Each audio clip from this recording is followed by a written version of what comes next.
The slope of Stissing Mountain in northern Dutchess County, hidden in is a tiny waterfall, one of many small streams trickling down the mountain to Thompson Pond at the base. Here, the water rests briefly, gathering momentum for its journey to the Hudson. Through the meadows and farmlands of Pine Plains, past the old Stanfordville Railroad Station, to Pleasant Valley and under Route 44. Next to Route 55 at Manchester Bridge, around a bend at Oak Mill, under Route 9 and over the falls at Wappingers. Finally, 30 miles from Thompson Pond, it joins the Hudson River. This is Wappingers Creek.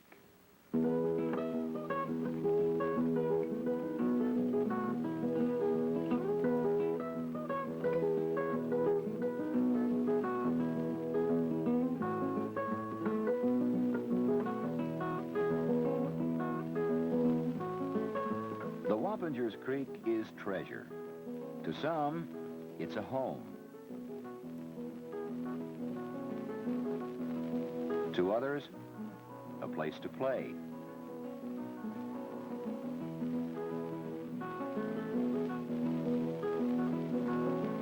Or to dream. The joy of a solitary paddle.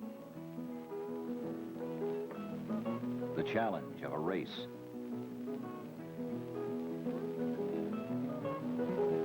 The thrill of a canoe ride. A place to cool off.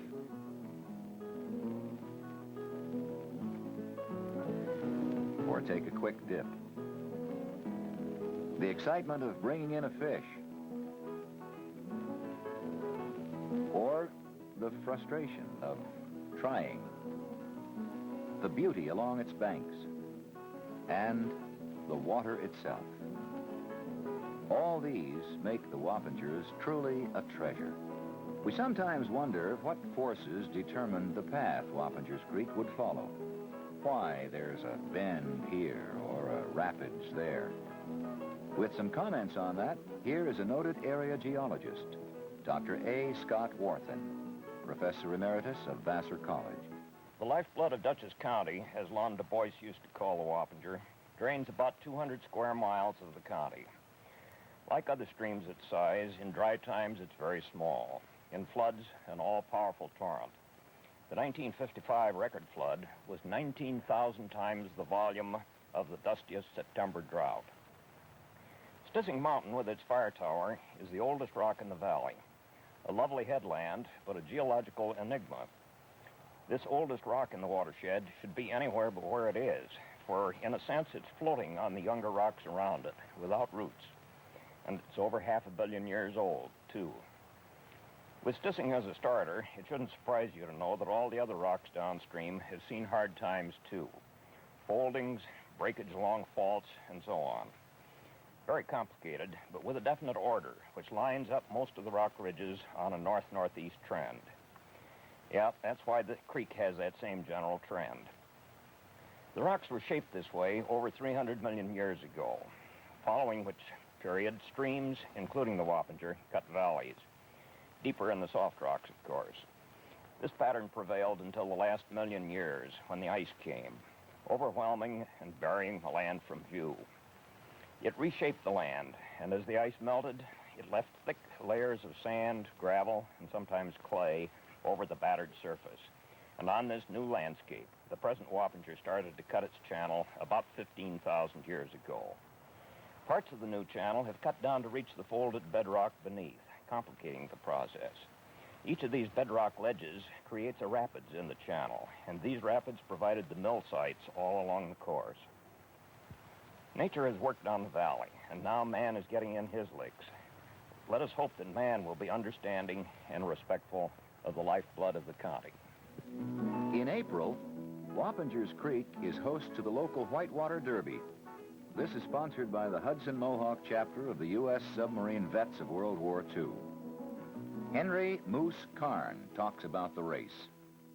5, 4, 3, 2, 1, go. 16.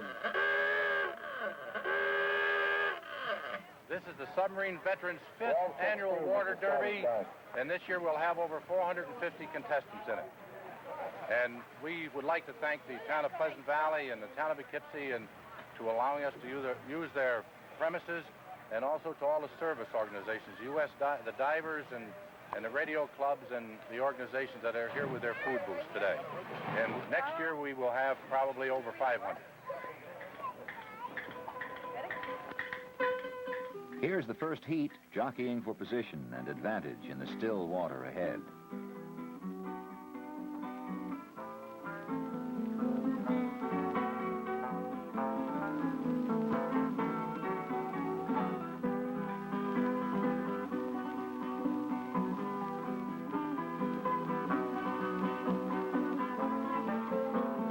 Spectators line the course at every vantage point, especially by the fast water over rapids, for here is the true test of skill, and perhaps a dunking in the icy stream.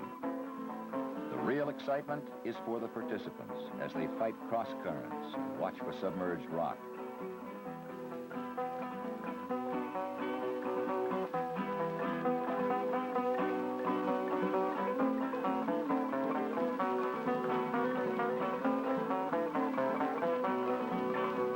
Can be of any type, even rubber rafts and kayaks. Whoops, a hidden rock. He'll have to stop for repairs.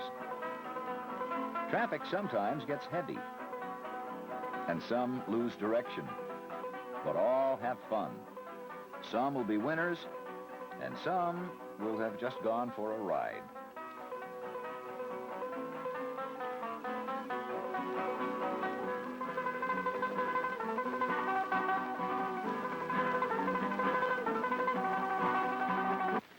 Let's take a more restful journey down the creek.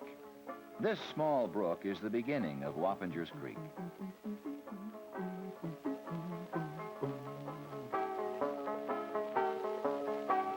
Around Thompson Pond Preserve, the nature trail crosses a small wooden bridge.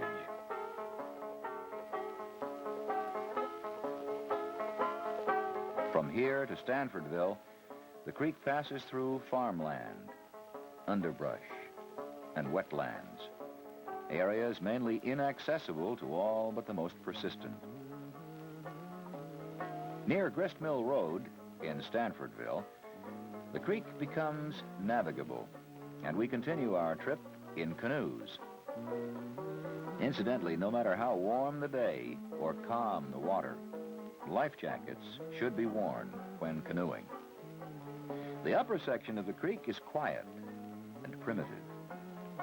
We pass under small country roads, some abandoned, past lovely old trees, and through areas still rich in wildlife. A serene and lovely stream. At Hibernia, the East Wappingers joins the main stream, increasing its size. At the Hibernia Road Bridge, there is a U.S. Geodetic Survey stream recording station where flow data is gathered daily. Below the hamlet of Salt Point, the Little Wappingers joins the main creek, flowing from the towns of Milan, Schultzville, and Clinton Hollow. At the dam, on the Little Wappingers, Clifford Buck, area historian and resident of Salt Point for more than 52 years, recalls some history of the creek. The Wappinger Creek was an important source of power. Nearly every village and hamlet was started by a stream of water with a dam and a mill. John Gaisley came to the Little Wappingers and built the first mills in 1750. A mile east of Gaisley's Mills, as the hamlet was known then, the Little Wappingers joins the main stream. Early settlers learned that the Indians had placed salt here to lure the deer, so as to capture them more easily. This became known as the salting point, from whence the village of Salt Point took its name in 1816. About 2 miles east of this point, at what is now Route 82, there were mills on the east branch of the Wappingers, which is known in the early days as the Mill Brook. The first mill here was probably built in 1739 by Isaac Pilkin.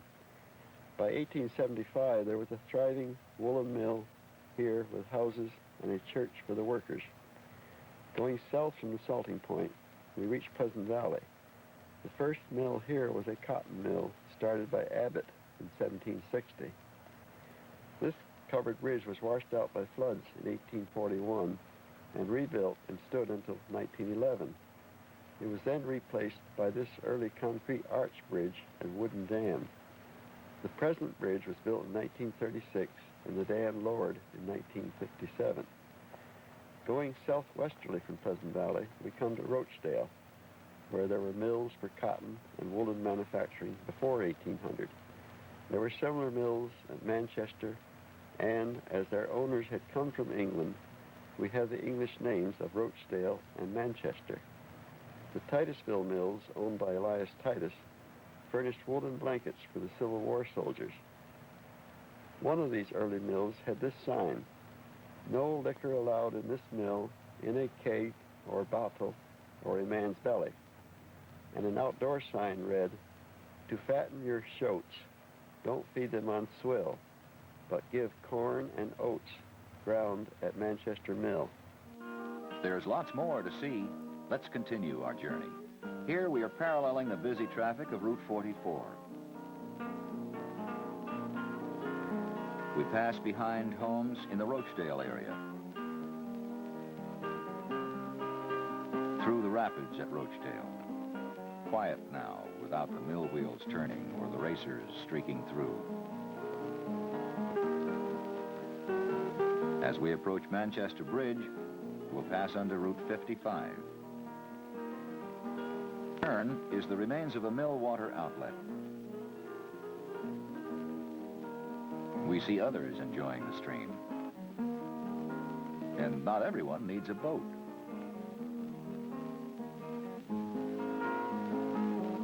There are surprises during our journey. Out of quiet solitude and around a bend, the busy traffic of Route 9 and civilization. Here, the stream loses its creek-like character and becomes Wappinger's Lake. The dam which makes the lake was first built in the early 1800s and has been the site of many mills throughout the years. Although the lake area is the most heavily populated section of the adjacent to the busiest highway, the landscaping of the homes seems to complement rather than violate the natural beauty of the seasons. To tell of other residents of the lake, here is Alfred Brennenstuhl, known locally as Brenny. For 23 years, he has operated a boat rental and bait shop. This lake is home to a great variety of fish. The largest fish are the carp. During the spring spawning season, you can get an idea of their size as they swim and splash in the shallows. Of much more interest to the fishermen are the sunfish, crappies, pickerel, and bass, both large and smallmouth. On occasion, 9 or 10-pound bass have been caught here. Since hunting is not allowed on the lake, it is a nesting ground and feeding place for ducks. Flocks of 40 to 50 are sometimes seen. I just finished feeding 35 or 40 ducks. This morning, I feed them cracked corn all through the season, all through the winter, rather, till the spring. With commendable foresight, the village of Wappingers Falls purchased the entire lake in 1966. It remains village-owned today and is a treasure for all to enjoy.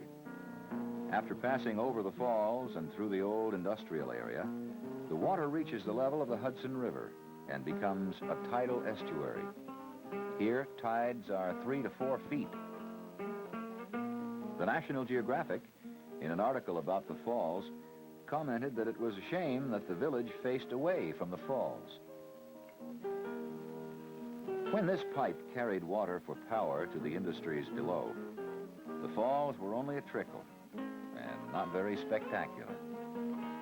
This tidal basin, with easy access from the Hudson, was once a busy port for river sloops, serving the many and varied industries, grist mills, a veneer mill, a printing works, and a bleachery, to name a few. Now, troublesome water chestnut, thick enough to support even muskrat, reaches out from the shore. The Mazier family has lived in this area for over 200 years. Descendant Mrs. Willis Reese talks about the days of old. Yeah, earliest known inhabitants here were the Wappinger Indians, members of the Algonquin Nation. For many years, they lived along the banks of the creek. This bridge spanning the creek in the center of town was built about 1819 and stood until 1852. Drake's Drawbridge, built in the late 19th century, was nearer the mouth of the creek and led to New Hamburg. After 1940, the tidal basin was no longer used as a port and the bridge was seldom opened. It was replaced by the present bridge about 1964. The road which parallels the creek was once an important route. This painting shows the road in the area of Hunter Creek at Reese Park.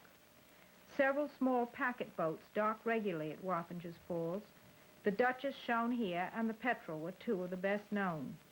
An ingenious local resident, Mr. Clinton Clapp, upon hearing of Robert Fulton's success with the Claremont, built his own steamboat. His boat, the Presto, traveled the river and tidal basin for some years. We've seen how the creek was used and valued in bygone days. What does the future hold?